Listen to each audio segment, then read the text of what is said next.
हाँ बच्चों, तो हम हल करने जा रहे हैं प्रश्नावली 3.1। ठीक है। इस पहला प्रश्न क्या है हमारा? आफताब अपनी पुत्री से कहता है, 7 वर्ष पूर्व मैं तुमसे 7 गुनी आयु का था। अब से 3 वर्ष बाद मैं तुमसे केवल 3 गुनी आयु का रह जाऊंगा। इस स्थिति को बीजगणितीय एवं ग्राफीय रूपों में व्यक्त कीजिए। तो बच्चों ध्यान दीजिए जरा आप, ये अध्याय हमारा कौन सा है? 2 चर वाले रैखिक समीकरण युग्म। ठीक है। तो 2 चर, हमेशा जब भी हम इस तरह के प्रश्न हल करेंगे हमें 2 चर पहचानना है। ये 2 कौन सी राशियां हैं जो परिवर्तनीय हैं, जिनमें संबंध दर्शाया जा रहा है। ठीक है। तो 2 चर पहचानना है और 2 शर्त, ठीक है, भी हमें ध्यान देना है, क्योंकि समीकरण युग्म है। एक पहली शर्त से पहला समीकरण और दूसरी शर्त से दूसरा समीकरण हमें प्राप्त होगा। जैसे यहाँ हम गौर से देखें, 2 चर कौन से हैं? पहला है आफताब की आयु और दूसरा उसकी पुत्री की आयु। ठीक है। 2 व्यक्ति हैं, आफताब और उसकी पुत्री। ठीक है। अब इनकी आयु में क्या संबंध सवाल में कहा गया है?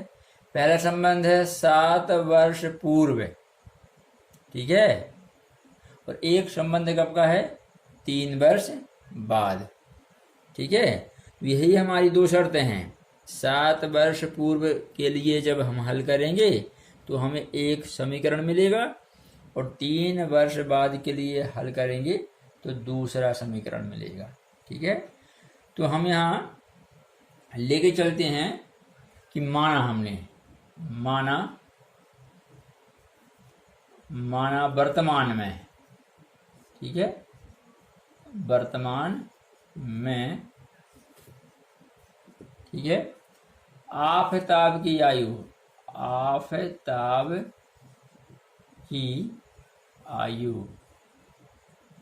इज इक्वल टू आपका x वर्ष। ठीक है। और उसकी पुत्री की आयु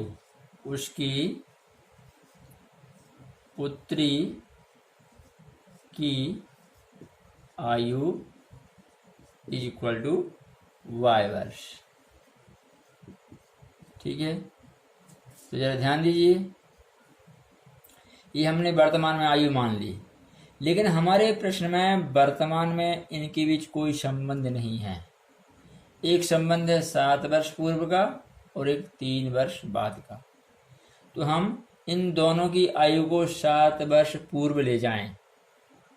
तो जरा ध्यान दीजिए, जैसे हमारे आसपास कोई व्यक्ति मान लीजिए 12 वर्ष का है, तो यह 7 वर्ष पूर्व कितने का रहा होगा?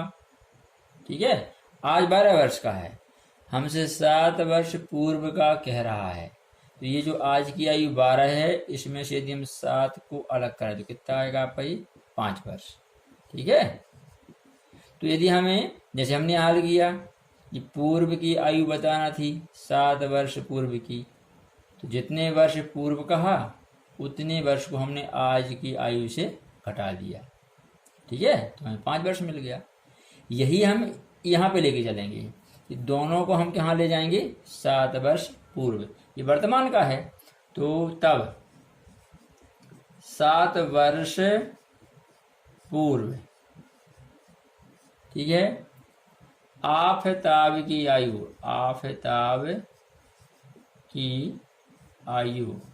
इज इक्वल टू, और यहाँ उसकी पुत्री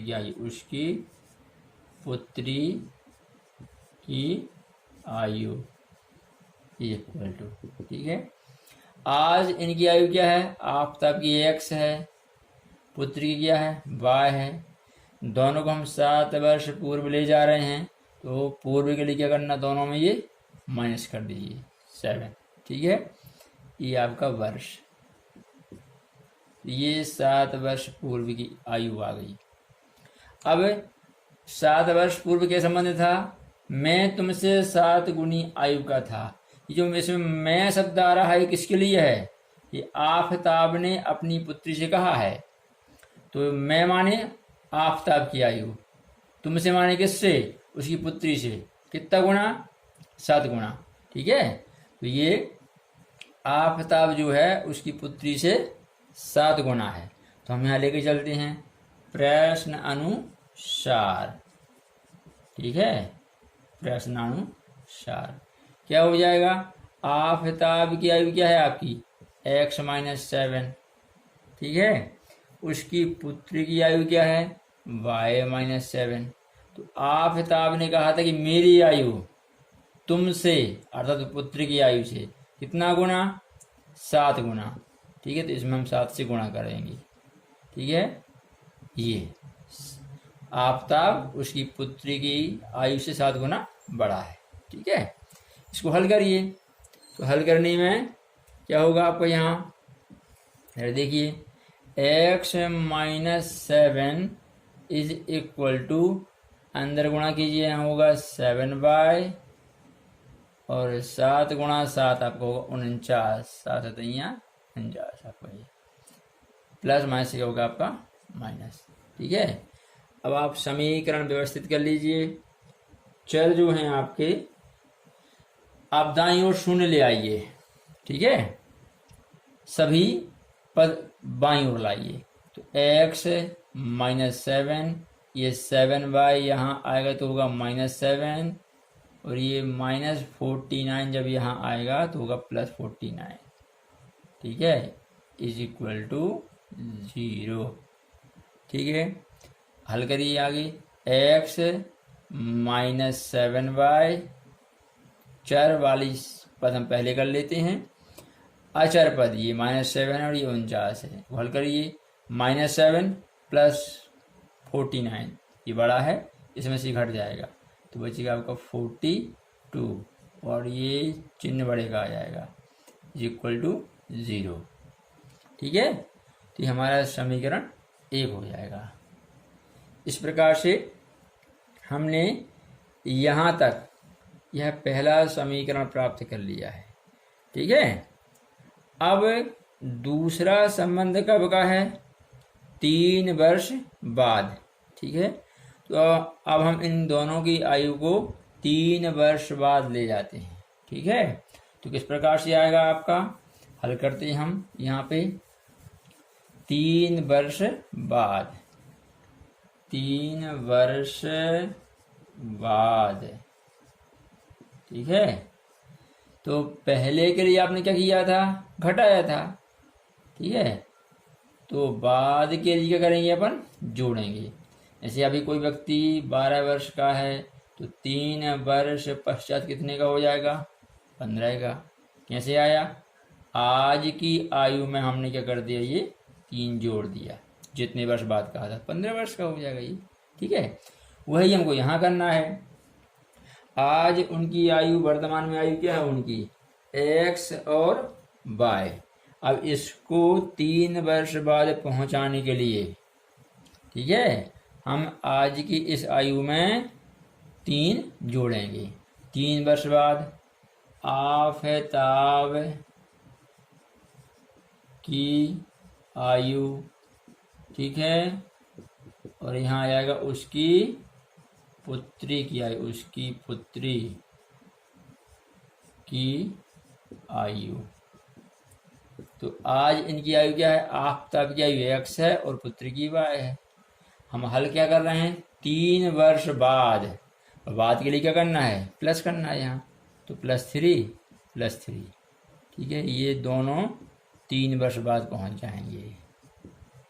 ठीक है, अब प्रश्न अनुसार 3 वर्ष बाद इनमें क्या संबंध है? ये लिखा है 3 वर्ष बाद मैं माने कौन? आफताब। किससे? तुमसे, माने उसकी पुत्री से। कितना गुना? 3 गुना। तो आफताब अपनी पुत्री से कहा है कि मैं तुमसे 3 गुना, तो हम लिखते हैं आफताब की आयु ये, ठीक है। उसकी पुत्री की आयु कितनी है? y + 3। तो तो ये आफताब जो है इसकी आयु इसकी पुत्री की आयु से कितना गुना हो जाएगी, ये 3 गुना। ठीक है, ये क्लियर। अब इसको हल कर लीजिए आप, तो इसको हम यहाँ हल कर लेते हैं। ठीक है, तो ये आपका x प्लस 3 जिंगा तुम रहेगा, ये इज इक्वल टू, ये अंदर गुणा कीजिए 3y प्लस 3 तिया 9। अब सभी पद यहाँ ले आइए, तो x प्लस 3 ये माइनस 3y हो जाएगा आपका, और प्लस 9 से होगा माइनस 9 इज इक्वल टू 0। ठीक है, अब जैसा अभी मैंने बताया था आपको, चर वाले पद पहले लिखिए, तो x माइनस 3y, यहाँ प्लस 3 और ये माइनस 9, ये बड़ा है, असमान चिन्ह ना, तो 9 में से ये 3 जाएंगे, बचेंगे 6 और चिन्ह बढ़ेगा आएगा बराबर 0। ये आपका समीकरण 2। ठीक है, इस प्रकार से हमको 2 समीकरण प्राप्त हुए। ठीक है, जो हमारे इस प्रश्न का गणितीय रूप हैं। ये पहला आपका समीकरण, ठीक है, और आपका ये दूसरा समीकरण। ठीक, इस प्रकार से गणितीय रूप हुआ। अब इन दोनों समीकरणों का जब हम ग्राफ बनाएंगे तो फिर हमें ग्राफ ही रूप प्राप्त होगा। ठीक है, तो अब ग्राफ किस प्रकार से बनाएंगे आगे देखिए, हम बताते हैं आपको। हाँ, अब इन गणितीय स्वरूपों से ग्राफ प्राप्त करने के लिए हम बिंदुओं के निर्देशांक प्राप्त करते हैं, जो हमारे दो चर हैं x और y। ठीक है, हम जानते हैं जब हम किसी तल में कोई बिंदु लेते हैं तो उसके निर्देशांक x और y होते हैं। x अक्ष में उसकी जो मान होता है x निर्देशांक, y अक्ष में उसकी जो मान होता है वह y निर्देशांक। ठीक है, और रेखा प्राप्त करने के लिए हमें कम से कम 2 बिंदुओं की आवश्यकता होती है। ठीक है, तो इसमें हम यहाँ पे क्या करते हैं, समीकरण 1 के लिए 2 निर्देशांक यहाँ प्राप्त करेंगे और समीकरण 2 के लिए 2 बिंदु यहाँ प्राप्त करेंगे। ठीक है, आपका ये पहला बिंदु और ये आपका दूसरा बिंदु। ठीक है, तो हम क्या करते हैं, समीकरण 1 से चलते हैं, समीकरण 1 से। ठीक है, समीकरण 1 से आप y का मान प्राप्त करिए। ठीक है, तो समीकरण 1 क्या दिया है, x minus 7y plus 42 is equal to 0। हमें यहाँ से y का मान निकालना है, तो हम 7y को यहाँ ले आए, तो x plus 42 is equal to minus 7 से क्या हो जाएगा, ये प्लस 7। ठीक है, अब y का मान निकालना है, तो 7 को यहाँ ले आइए, x प्लस 42 अपॉन में ये 7। तो ऐसे हम यहाँ लिख लेते हैं, x के लिए y का मान कितना आया है, y इज इक्वल टू कितना मिला है अपन को, ये x प्लस 42 अपॉन 7। ठीक है, ये हमारा पहला निर्देशांक x और आपका दूसरा निर्देशांक y। ठीक है, इसी प्रकार से आप समीकरण 2 के लिए भी लिख लीजिए। ठीक है, तो समीकरण 2 के लिए हल कर लेते हैं हम। समीकरण 2 में क्या दिया हुआ है, x minus 3y is equal to minus 6 है, तो हम यहाँ पे क्या करते हैं, y का मान निकालते। ठीक है, तो हम लिख ले रहे हैं यहाँ पे समीकरण 2 से क्या है, x minus 3y minus 6 is equal to 0। 3y वहाँ ले जाइए, तो x माइनस 6 ये माइनस 3y से हो जाएगा आपका प्लस 3y। तो y का मान प्राप्त करने के लिए 3 यहाँ ले आइए, x minus 6 upon 3 is equal to y। ठीक है, तो हम यहाँ लिख लेते हैं यहाँ पर x और आपको यहाँ हो जाएगा y is equal to x minus 6 upon 3। ठीक है, तो ग्राफी विधि आपने, ग्राफ बनाना आपने कक्षा 9वीं में भी सीखा है, कक्षा 9वीं में सीखा है। और हमने भी अलग से इसके लिए एक वीडियो बनाया है जिसमें हमने आपको ग्राफीय विधि विस्तार पूर्वक समझाई है। ठीक है, एक एक पॉइंट को हमने समझाया है। आप उस वाले वीडियो को आप देखकर और अच्छे से समझ लेंगे। हम यहाँ सीधा सीधा हल कर रहे हैं, क्योंकि यदि हम उन बातों को यहाँ समझाएंगे तो समय बहुत अधिक लग जाएगा। इसलिए आप उस वीडियो को देखकर अपनी जो कमजोरियां हों उन्हें ठीक कर लेंगे, जो आपको समझ में ना आ रहा हो। ठीक है, तो हमने यहाँ पे इस प्रकार से ये समीकरण 1 के लिए x और y ले लिया, और यहाँ समीकरण 2 में आपका चर x और y के मान। इसमें हम x का मान अपने मन से लेते हैं। ठीक है, चर x का मान अपने मन से रखते हैं और उसके लिए y का मान प्राप्त करते हैं। तो पहले हम ये समीकरण 1 के लिए सारणी भर लेते हैं। ठीक है, तो समीकरण 1 में देखिए, आप x का मान अपने मन से कोई भी पूर्णांक ले सकते हैं, जो भी आपको पूर्णांक लेना है। उसके लिए y का मान आप यहाँ से ज्ञात करेंगे, आपके सामने समीकरण लिखा हुआ है। ठीक है, हम यहाँ क्या करते हैं, x के इस प्रकार के पूर्णांक लेते हैं जिनके लिए हमें y का मान भी पूर्णांक ही मिले। जैसे हमने मान लीजिए यहाँ x का मान 0 लिया। ठीक है, तो y का मान क्या आएगा, y इज इक्वल टू, यहाँ x का मान 0 रखिए, 0 प्लस ये 42/7, तो y इज इक्वल टू ये होगा 42/7, काट दीजिए आपका, तो 6/1 अर्थात ये होगा आपका 6। ठीक है, तो जब x इज इक्वल टू आपका 0 है उस समय y इज इक्वल टू क्या होगा आपका 6। इसी प्रकार से आप कोई दूसरा और मान लीजिए, जैसे आपने मान लिया 7 यहाँ पर। ठीक है, तो x का मान यदि हम 7 लेते हैं तो x इज इक्वल टू 7 के लिए y का मान क्या होगा, यहाँ x का मान रखिए, y इज इक्वल टू आपका 7 प्लस 42/7, ये जोड़ लीजिए, कितना हो जाएगा आपका 49/7, मानी हो जाएगा आपका ये 7 एकम से 7/1 माने 7 कहलाएगा आपका ये, तो ये आएगा 7। ठीक है, आप और दूसरे भी मान रख के देखें, आप सभी मान रखकर हल करें, लेकिन हमें इस प्रकार के मान x के लेना है जिनके लिए y का मान हमें पूर्णांक ही मिल रहा हो। आप कल्पना करिए कि यदि मान लीजिए हमने यहाँ x का मान 5 लिया यहाँ पर ये। ठीक है, तो x इज इक्वल टू 5 रखने पर क्या आएगा आपका, y is equal to x की वैल्यू 5 प्लस ये 42/7, ये होगा आपके 42 और 5 47/7।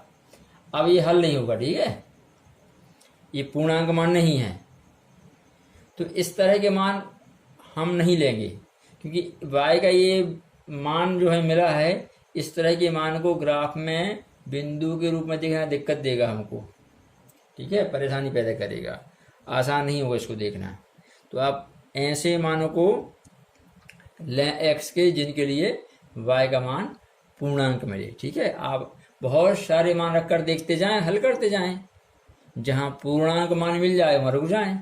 ठीक है, आगे देखिए, इसी प्रकार से हम क्या करते हैं, समीकरण 2 के लिए भी हल करते हैं। तो समीकरण 2 में यदि हम फिर से x का मान यहाँ 0 लेते हैं, ठीक है, तो आप y का मान निकालिए, क्या हो जाएगा, y इज इक्वल टू यहाँ रखिए 0 - 6 अपॉन में क्या आपका 3, तो y इज इक्वल टू होगा ये 0 - 6, केवल -6 होगा अपॉन 3, कैंसिल करिए तो आपका 3 एकम 3 दूनी 6, -2/1 अर्थात -2, हमें मिला -2। ठीक है, x इज इक्वल टू 0 के लिए y इज इक्वल टू क्या होगा -2, पहला आपका बिंदु हो गया। इसी प्रकार से आप और कोई मान लीजिए, यहाँ तो वो कोई भी मान ले सकते हैं आप। ठीक है, जैसे आपने x इज इक्वल टू आपने 9 लिया, यहाँ पे 9 ले सकते हैं आप, तो 9 - 6, ठीक है, y इज इक्वल टू यहाँ क्या 9 ले रहे हैं, तो 9 - 6/3 होगा 3/3, क्या होगा आपका 1/1 इज इक्वल टू 1, तो यहाँ 1 मिल जाएगा। ठीक है, और कोई मैं वैल्यू ले, जैसे आप 6 लेंगे यहाँ, तो 6 लेने में क्या होगा, y इज इक्वल टू आपका यहाँ 6 माइनस 6/3 तो 0/3 तो ये होगा 0 आपका। यदि हम यहाँ 6 लेंगे तो y का मान क्या आ जाएगा, 0 आ जाएगा।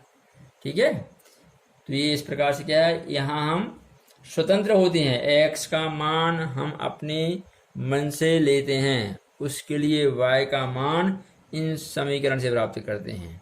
ठीक है, y का मान यहाँ से निकालते हैं और उनको यहाँ लिखते जाते हैं। इस प्रकार से x इज इक्वल टू 9 के लिए y इज इक्वल टू क्या मिला हमको, 1। ठीक है, ऐसे हमको क्या है, दोनों समीकरणों में दो दो बिंदु प्राप्त होगा, ये पहला बिंदु, ये दूसरा बिंदु, ऐसे। ठीक है, अब इन बिंदुओं के लिए हम क्या करेंगे, ग्राफ बनाएंगे। ठीक है, तो देखिए किस प्रकार से बनेगा। हाँ, अब देखिए हमने ग्राफ पेपर में एक्स अक्ष और वाई अक्ष ले ली हैं।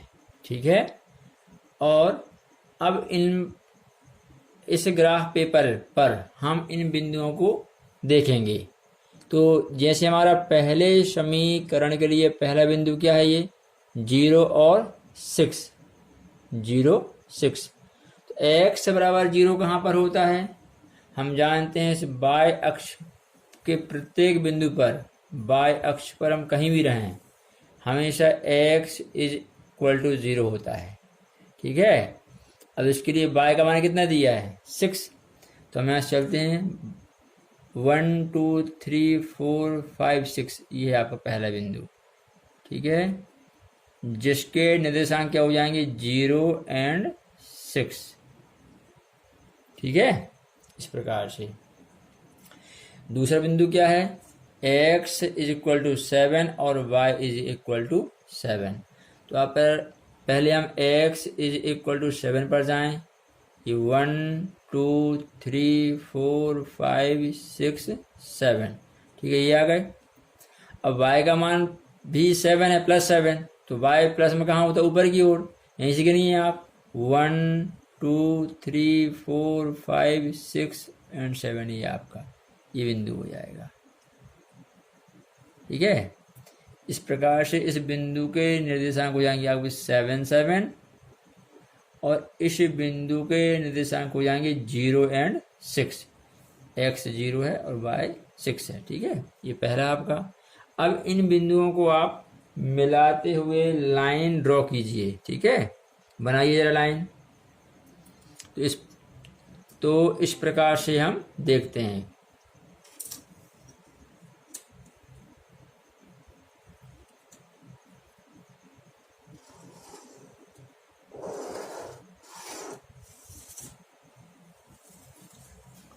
ठीक है, देखिए हमने पहली पंक्ति प्राप्त कर ली है, थोड़ा सा हमारा हल्का सा ऊपर से चली गई है, इस प्रकार से नहीं जाना चाहिए। वास्तव में जब आप ये ग्राफ बनाते हैं तो बिल्कुल क्रॉस जो होता है अपना, ये ऐसा इस क्रॉस के बीच से जाना चाहिए। ठीक है, इस सावधानी का आप ध्यान रखेंगे। अब इसी प्रकार से क्या है, समीकरण 2 के लिए आप बिंदु देखिए क्या क्या है। पहला बिंदु क्या है, 0 और -2। x इज इक्वल टू 0 कहाँ पर होता है, y अक्ष में। अब -2 देख लीजिए कहाँ आएगा, y -1 -2, ये है आपका बिंदु। इसके निर्देशांक हैं आपके 0 और -2। ठीक है, अब अगला बिंदु क्या है, x इज इक्वल टू 9 और y is equal to 1। x is equal to 9 कहाँ पर है, ये देखिए आपका ये है। y इज इक्वल टू 1 कहाँ मिलेगा, ऊपर की ओर, तो ये वाला बिंदु है आपका, जिसका x निर्देशांक 9 है और y निर्देशांक आपका 1। ठीक है, तो इन दोनों बिंदुओं को मिलाते हुए लाइन बना दीजिए। ठीक है,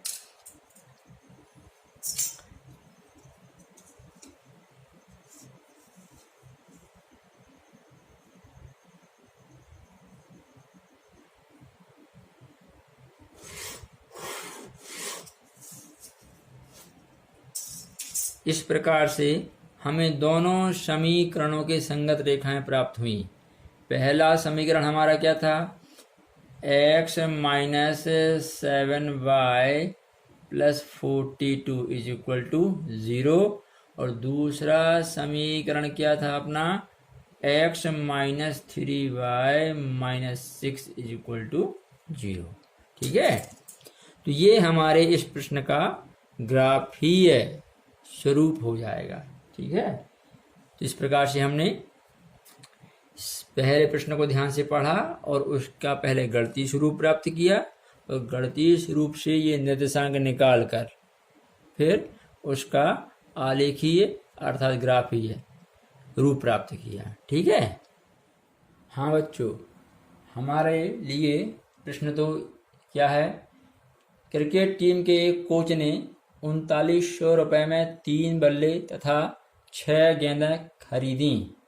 बाद में उसने एक और बल्ला तथा 3 गेंदें 1300 रुपये में खरीदी। इस स्थिति को गणितीय तथा ज्यामितीय रूप में व्यक्त कीजिए। ठीक है, तो हम क्या करते हैं इसके लिए, देखें आप, सबसे पहले इसमें हमने आपको बताया था कि 2 चर वाला रैखिक समीकरण हमें प्राप्त करना रहता है। यहाँ 2 चर क्या हैं, बल्ले का मूल्य और गेंद का मूल्य। ठीक है, और एक बार हम 3 बल्ले 6 गेंदें खरीद रहे हैं, ये हमारी शर्त 1 है, इससे पहला समीकरण बनेगा। और दोबारा हम क्या कर रहे हैं, एक बल्ला एक और बल्ला और 3 गेंदें 1300 रुपये में खरीद रहे हैं। यह हमारी दूसरी शर्त है, इससे दूसरा समीकरण प्राप्त होगा। ठीक है, तो माना हमने यहाँ पे हल में आपका माना एक बल्ले और एक गेंद का मूल्य। ठीक है, एक बल्ले का मूल्य जो है आपका इक्वल टू x रुपये। ठीक, और एक गेंद का मूल्य और एक गेंद का मूल्य 22 रुपये। ठीक है, अब शर्त एक में क्या कहा है, शर्त 1 है 3 बल्ले 6 गेंद। ठीक है, 3 बल्ले एवं 6 गेंद का मूल्य 3900 रुपये है। ठीक है, तो एक बल्ला यदि x रुपये का है तो 3 बल्ले कितने के हो जाएंगे आपके 3x। ठीक है, एक गेंद कितने की है y, एक गेंद का मूल्य, तो यहाँ कितनी गेंद है आपकी 6 गेंद, तो 6 गेंद का मूल्य क्या हो जाएगा 6y आपका। ठीक है, और कुल हमने कितने रुपए खर्च किया है 3900 रुपये, तो कुल निकाल लीजिए आप, ये 3 बल्ले 6 गेंद का कुल मूल्य इज इक्वल टू आपका ये 3900 रुपये। ठीक है, अब यहाँ ध्यान दीजिए समीकरण में थोड़ा सा क्या है, 3 से भाग जा रहा है, यहाँ भी और यहाँ भी, तो हम 3 से भाग देने पर, ठीक है, ऐसा करने से समीकरण और सरल हो जाएगा। यहाँ 3 एकम 3, तो केवल यहाँ आपका x बचेगा, 3 दूनी 6, तो यहाँ 2 बार जाएगा तो 2y हो जाएगा। यहाँ 3 एकम 3, 3 तिया 9, 3 शून्यम 0, 3 शून्यम 0। ठीक है, इस प्रकार से हमारा ये समीकरण 1 हमें प्राप्त हो गया। ठीक, इसी प्रकार से हम जब शर्त 2 लें, ठीक है, तो शर्त 2 क्या है हमारी, शर्त 2 है एक बल्ला और 3 गेंद का मूल्य, एक बल्ले और 3 गेंद का मूल्य 1300 रुपये है। ठीक है, तो इस प्रकार से जमाइए समीकरण को, एक बल्ला x रुपये का, तो 3 बल्ले कितने के हो जाएंगे आपके 3x, 3 गुना। ठीक है, तो यहाँ पे गलत हो रहा है, केवल हमने दोबारा एक बल्ला लिया तो केवल यहाँ x आएगा, एक बल्ले का मूल्य केवल x रुपये। 3 गेंद है यहाँ, ठीक है। तो एक गेंद कितने की है, 22 रुपए की, तो 3 गेंद हो जाएंगी आपकी 3y, ठीक है। तो एक बल्ला और ये 3 गेंद का कुल मूल्य, कुल माने अपन जोड़ देंगे, कितना है ये 1300, ठीक है। इस प्रकार से हमको ये समीकरण 2 प्राप्त हो जाएगा, ठीक। तो ये हमको इस समीकरण युग्म का गणितीय स्वरूप प्राप्त हुआ। ये हमारा समीकरण 1 और ये हमारा समीकरण 2। अब इन समीकरणों के द्वारा हम इनका ज्यामितीय स्वरूप अर्थात ग्राफीय स्वरूप प्राप्त करेंगे, ठीक है। आइए देखिए किस प्रकार से आगे। हाँ देखिए, हमने दोनों समीकरणों के गणितीय स्वरूप को यहाँ लिख लिया है। अब हम इन समीकरणों से रेखाओं के लिए बिंदु प्राप्त करेंगे, ठीक है। तो बिंदुओं के निर्देशांक प्राप्त करेंगे। तो हम यहाँ आप लिख लेते हैं, पहले समीकरण 1 से चलते हैं। समीकरण 1 के लिए बिंदु यहाँ लिखे जाएंगे। तो समीकरण 1 से, ठीक है, समीकरण 1 से आप समीकरण 1 लिख लीजिए, क्या है, x + 2y = आपका 1300, ठीक है। यहाँ से आप y का मान प्राप्त कर लीजिए। तो पहले x वहाँ जाएगा, तो 2y = आपका 1300 - x हो जाएगा, y = हो जाएगा 1300 - x, ये 2 गुणा से भाग में जाएगा ये, ठीक है। इस प्रकार से समीकरण 1 से y का मान ये प्राप्त होगा। तो हम यहाँ लिख लेते हैं यहाँ पर x, ठीक है, और यहाँ y का मान लिखते हैं, y = कितना मिला है, 1300 - x / 2, ठीक है। x के द्वारा हम y का मान प्राप्त करते हैं। हमने आपको ये बात पहले अच्छे से समझा दी है, ठीक है। इसी प्रकार से हम क्या करते हैं, समीकरण 2 के लिए हल कर लेते हैं। यहाँ पे x लिख लेते हैं और यहाँ y का मान प्राप्त कर लेते कितना आएगा। तो समीकरण 2 से, ठीक है, तो समीकरण 2 से, समीकरण 2 क्या दिया है, x + 3y = 1300।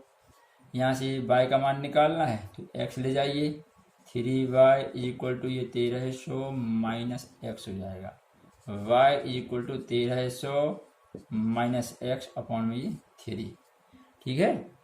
यहाँ पर x और x के लिए y का मान किस प्रकार से निकलेगा, y = 1300 - x / जाएगा 3, ठीक है। ये हमारे 2 निर्देशांक होते हैं, x और y, ठीक है। आपको पता है यहाँ x हम अपने मन से लेते हैं, ठीक है। अब आगे देखिए, हम पहले समीकरण 1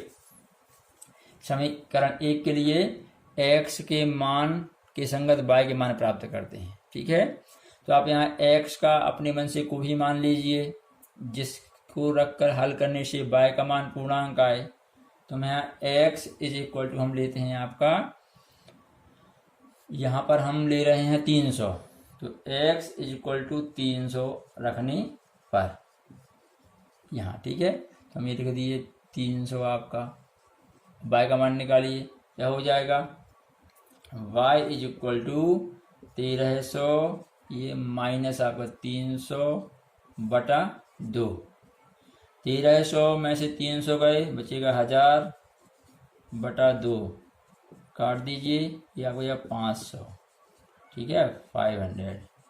तो 300 के लिए y का मान कितना आया आपका, 500, ठीक है। इसी प्रकार से आप और कोई दूसरा मान लीजिए, जैसे आपने 700 लिए x का मान, ठीक है। तो x = 700 रखने पर, तो हम क्या करते हैं, यहाँ पर ये 700 ले लिया, ठीक है। तो यहाँ रखिए आप और y का मान प्राप्त करिए, y = 1300 माइनस ये आपका 700/2, ये कितना बचेगा आपका 600/2, ठीक है।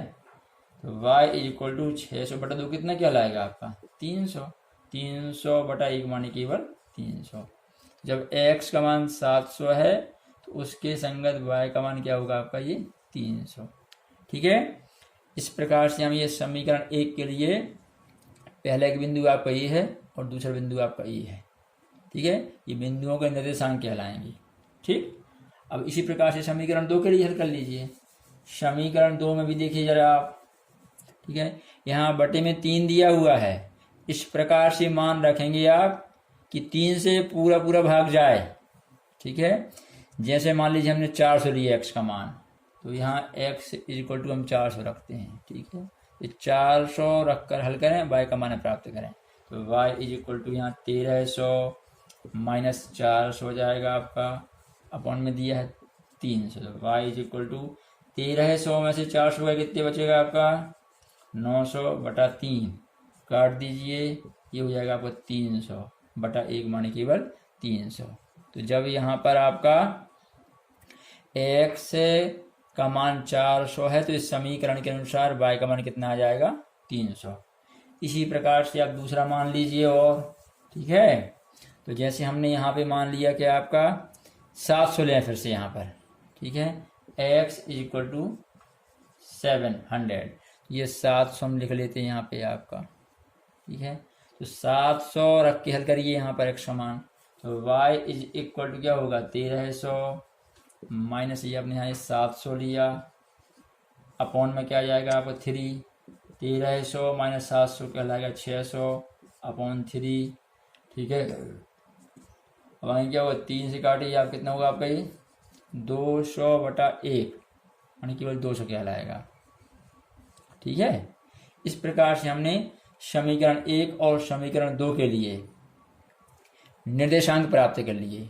अब इन निर्देशांकों के द्वारा हम ग्राफ बनाएंगे। ठीक है, देखिए आगे किस प्रकार से।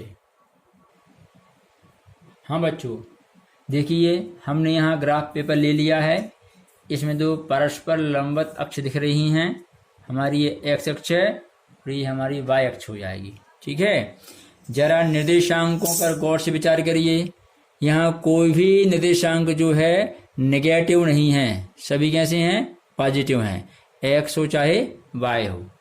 तो हम जानते हैं ये सभी मान हमें कहाँ मिलेंगे, प्रथम चतुर्थांश में मिलेंगे पूरे।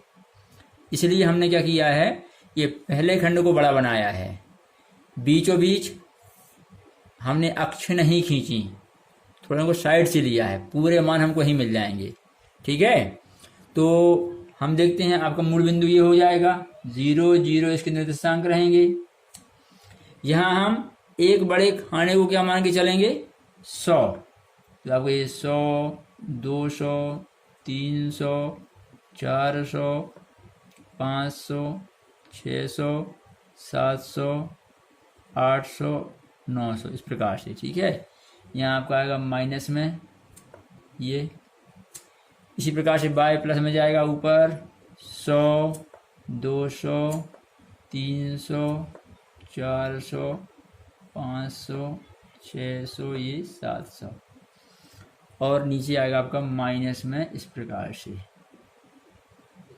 यहाँ माइनस के बड़े कोई मान है ही नहीं, इसलिए हमने यहाँ कम स्पेस लिया है, कम जगह ली है, यहाँ ज़्यादा जगह ली है। ठीक है, चलिए अब आप समीकरण 1 के लिए जो बिंदु प्राप्त हुए हमें, पहला बिंदु क्या है अपना 300 और 500, एक्स निर्देशांक 300 है, उसके संगत y क्या है आपका 500 है। ठीक है, तो हम यहाँ आ जाते हैं, x इज इक्वल टू 300 कहाँ पर है, देखिए 100 200 300 ये है आपका।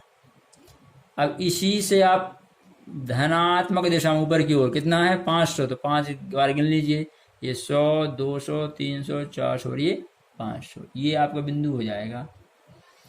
इसके निर्देशांक हो जाएंगे आपके 300 और ये 500। ठीक है, इसी प्रकार से आप दूसरा बिंदु क्या दिया है, x इज इक्वल टू 700, तो y इज इक्वल टू 300। ठीक है, तो x 700 कहाँ है आपका, ये आ जाएगा 700। यहाँ से आप 3 बार, ये आपका 100 200 ये 300, ये y में 300 हो जाएगा, x में 700, तो ये आप 700 और ये आपका 300, ये दूसरा बिंदु। ठीक है, इन बिंदुओं को मिलाते हुए आप रेखा खींचिए। तो इस प्रकार से हमने क्या किया, ये आपके इन बिंदुओं को मिलाते हुए ये रेखा बना दी। ठीक है, ये हमारे समीकरण 1 की रेखा है। समीकरण एक क्या था आपका, x plus 2y is equal to 1300। ठीक है, ये हम यहाँ समीकरण एक लिख देंगे। अब समीकरण दो के लिए जो निर्देशांक हैं उन्हें देखिए। पहला बिंदु क्या है, 400 के लिए 300, तो x इज इक्वल टू 400 कहाँ पर है, 100, 200, 300, 400, ये आपका। इससे हमें क्या है, 300 चाहिए y का मान, तो ये 100, ये आपका 200 और ये 300, 3 बार गिनने पर ये बिंदु हो जाएगा आपका। इसमें x निर्देशांक 400 है और y निर्देशांक आपका 300। ठीक है, अगला बिंदु क्या है, x जब कितना है 700, तो y इज इक्वल टू क्या आपका 200 है। ठीक है, 200 है, तो x कहाँ है, 700 आपका ये है। यहाँ से x का मान देख लिया हमने, ये यहाँ से हम y का मान लेते 200, तो ये आपका 100, ये 200, ये वाला बिंदु हो जाएगा। ठीक है, इस प्रकार से होगा 700 और आपका ये 200। अब इन बिंदुओं को, दोनों बिंदुओं को मिलाते हुए आप रेखा खींचिए। ये इन दोनों बिंदुओं को मिलाते हम रेखा खींच देते हैं इस प्रकार से। ठीक है, ये हमारे दूसरे समीकरण की रेखा प्राप्त हुई हमको। तो दूसरा समीकरण क्या था आपका, x plus 3y is equal to ये 1300। ठीक है, इस प्रकार से हमें ये ज्यामितीय स्वरूप प्राप्त हुआ। ठीक है, तो ये आपका प्रश्न 2 का हल इस प्रकार से होगा। ठीक है बच्चों, हाँ देखिए, अब हमारा प्रश्न 3 क्या है, 2 किलो सेब और 1 किलो अंगूर का मूल्य किसी दिन 160 रुपए था। एक महीने बाद 4 किलो सेब और 2 किलो अंगूर का मूल्य 300 रुपए हो जाता है। इस स्थिति को बीजगणितीय व ज्यामितीय रूप में व्यक्त कीजिए। ठीक है, तो हम सबसे पहले यहाँ देखिए 2 चर क्या हैं, सेब का मूल्य, अंगूर का मूल्य। ठीक है, और 2 स्थितियां हैं, एक बार 2 किलो सेब 1 किलो अंगूर 160 रुपए, और दोबारा क्या है 4 किलो सेब और 2 किलो अंगूर 300 रुपए। तो हम पहले मान लेते हैं कि माना 1 किलो सेब का मूल्य जो है आपका 100 रुपए। ठीक है, एवं 1 किलो अंगूर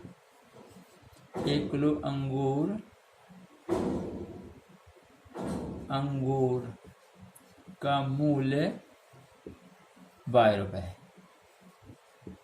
ठीक है, अब शर्त एक क्या है हमारी, लेके चलते हैं। पहली स्थिति जो है शर्त एक, 2 किलो सेब 1 किलो अंगूर का मूल्य 160 रुपए। 2 किलो सेब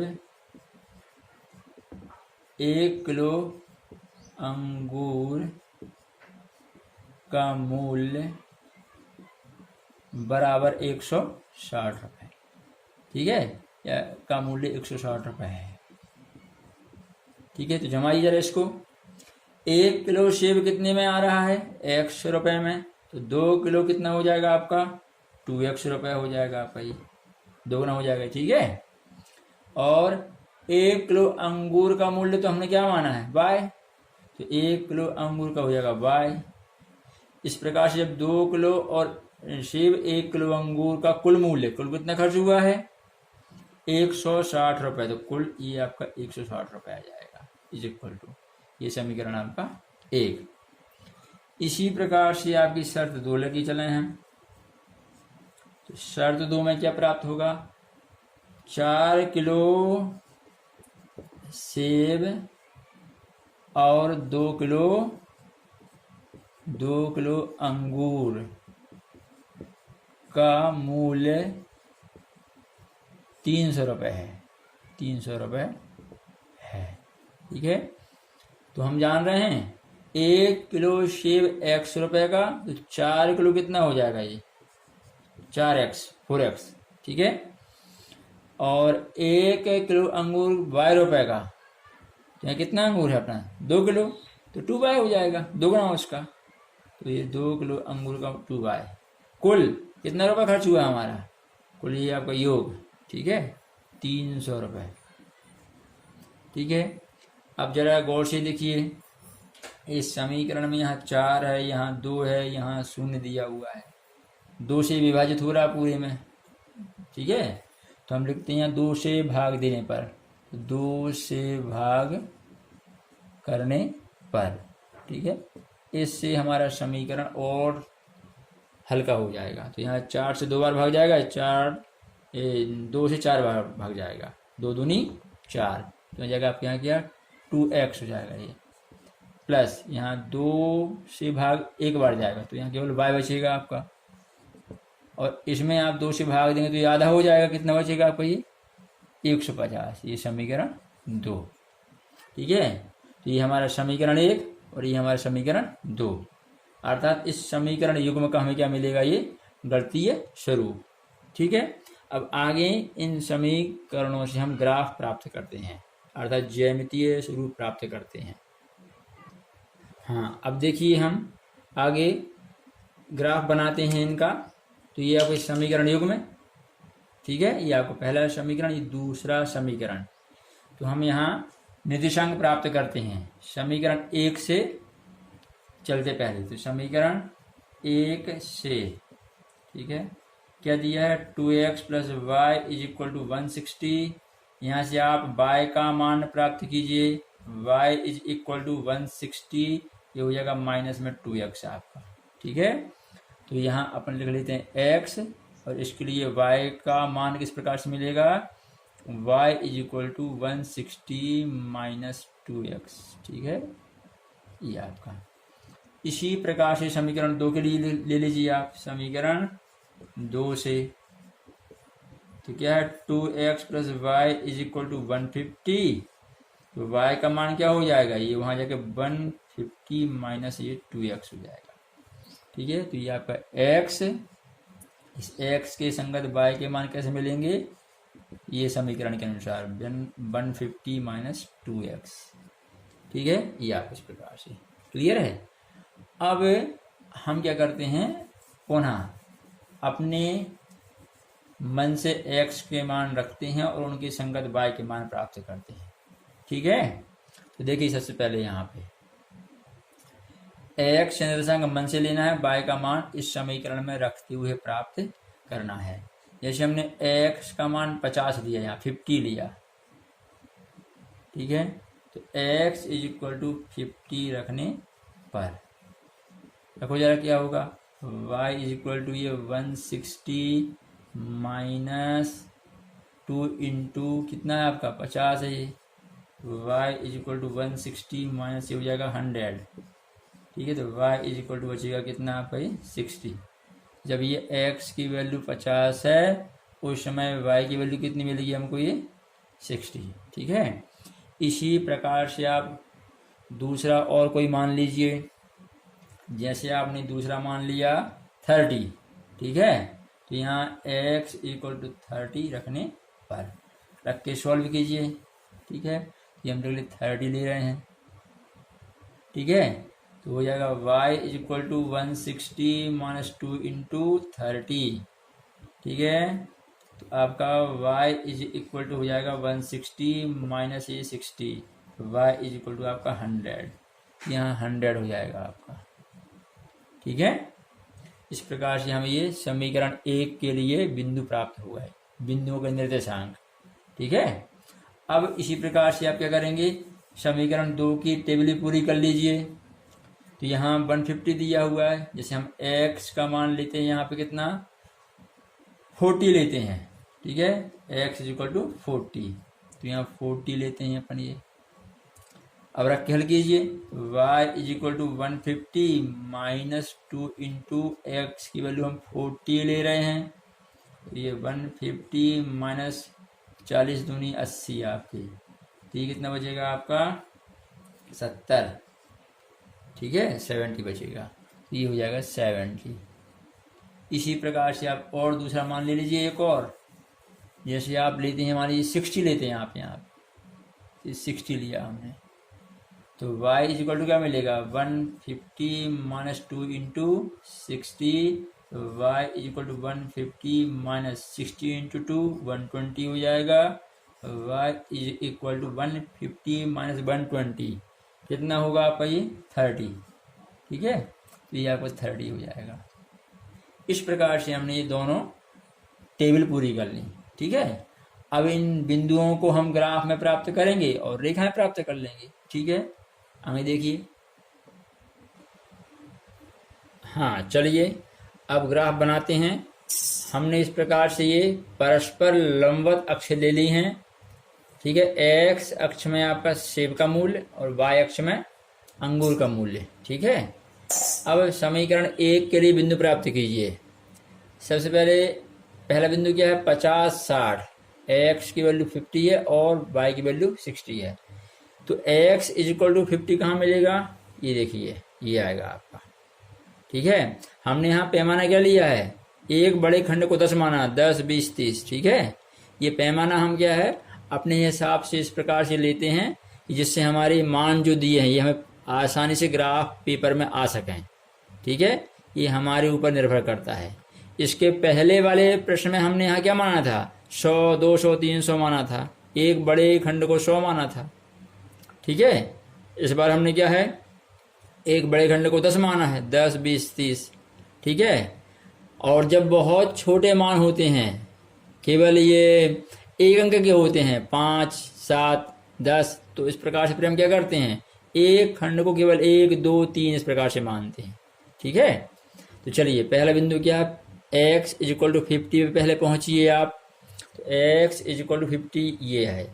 अब y का मान कितना है 60, तो यहाँ से गिनिए 6 बार, 10 20 30 40 50 और आपका ये 60, ये वाला बिंदु हो जाएगा आपका, ठीक है, जिसका x निर्देशांक 50 और y निर्देशांक 60।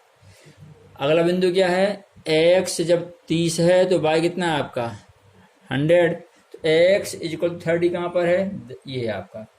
इससे आप सीधा जाइए, कहाँ है 100 आपका, ये 100 ये है आपका, ठीक है। ये देखिए इस प्रकार से हमें दो बिंदु प्राप्त हुए। इन बिंदुओं को मिलाते हुए आप रेखा खींच दीजिए, ठीक है। तो ये इस प्रकार से आपकी, ठीक है, ये आपके पहले समीकरण के संगत रेखा में प्राप्त हो गई। इस रेखा को आप और बढ़ा दीजिए, कोई दिक्कत नहीं है, ठीक है। आगे भी आप इस प्रकार से बढ़ा सकते हैं। और यहाँ आप समीकरण लिख देंगे अपना समीकरण 1। समीकरण 1 क्या था आपका 2x plus y is equal to 160, ठीक है। हमारे इसमें भी यहाँ आ नहीं रहा है, आप आराम से कहीं भी लिख लेंगे, ठीक है। अब समीकरण 2 के लिए देखिए, समीकरण 2 में पहला बिंदु क्या है x 40 है, y 70 है, ठीक है, 40 70, तो x इज इक्वल टू 40 कहाँ पर है, ये आपका 40 हो जाएगा। अब यहाँ से 70, तो 70 कहाँ आप सीधे जाइए आप 10 20 30 40 50 60 11 ये जाएगा आपका 70, बिल्कुल नज़दीक आया इसके, ठीक है। अब दूसरा बिंदु क्या है, ये आपका y में 70 है, x में 40 है। दूसरा बिंदु है x इज इक्वल टू 30 है, तो y क्या है आपका, नहीं गलत हो रहा है, x 60 तो y क्या है आपका 30 है, तो x इज इक्वल टू 60 कहाँ ये है, y 30 कहाँ जाएगा आपका, ये जाएगा। देखिए y की वैल्यू 30, x 60, x निर्देशांक 60 y निर्देशांक 30। अब इन बिंदुओं को मिलाते हुए आप लाइन खींचिए, रेखा बनाइए इस प्रकार से, ठीक है। ये ठीक है, तो ये हमारे समीकरण 2 के संगत हमको रेखा प्राप्त होगी, ठीक है। आप यहाँ इसमें समीकरण लिख दीजिए नीचे, यहाँ पर क्या समीकरण था आपका, ये 2x plus y is equal to था आपका 150, ठीक है। अब प्राप्त ग्राफ को जरा ध्यान से देखिए, इन रेखाओं को हम किस प्रकार की रेखाएं कहेंगे। देखिए ये रेखाएं कैसी दिख रही हैं? बिल्कुल पैरेलल हैं, समांतर हैं। इनको कितना भी बढ़ाया जाए आगे या पीछे, कहीं पर भी जाके नहीं मिलेंगी। जब ये रेखाएं नहीं मिलेंगी तो प्रतिच्छेद बिंदु नहीं प्राप्त होगा, और प्रतिच्छेद बिंदु नहीं मिलेगा तो उसके निर्देशांक नहीं मिलेंगी। और हम जानते हैं कि दोनों समीकरणों से प्राप्त रेखाओं का प्रतिच्छेद बिंदु के निर्देशांक ही हमारे समीकरण युग्म का हल कहलाता है। इसमें प्रतिच्छेद बिंदु नहीं मिलेगा, अर्थात इस समीकरण युग्म का कोई हल प्राप्त नहीं होगा। ठीक है। इसके पहले 2 प्रश्न जो हमने किए हैं उनमें हम यहाँ लिखना भूल गए थे। ठीक है, ध्यान नहीं दे पाए थे, आगे बढ़ गए थे। ठीक है, प्रश्न को जल्दी हल करने के लिए। ठीक है, तो आप लिख लेंगे, ध्यान कर लेंगे इस बात को। आपने एक्स अक्ष में क्या लेके हल किया है, वाई अक्ष में क्या लिया है, ये लिखना पड़ता है यहाँ पे। ठीक है, और दोनों रेखाएं प्राप्त करके आप समीकरण लिख देंगे। इस प्रकार से हमारे ये प्रश्न 3 का ज्यामितीय स्वरूप हो जाएगा। ठीक है, तो बच्चों आज हमने आपके लिए प्रश्नावली 3.1 संपूर्ण हल कर दी है आलेखीय विधि से। ठीक है, आगे भी आपको हम इसी प्रकार से नई नई उपयोगी जानकारी देते रहेंगे। आप हमारे चैनल में बने रहिए, चैनल को सब्सक्राइब कीजिए। ठीक है, और अपना ज्ञान वर्धन कीजिए, अपना कोर्स पूर्ण कीजिए। ठीक है बच्चों, तो मिलते हैं फिर नई वीडियो में नई विधि के साथ। तब तक के लिए जय हिंद, जय भारत।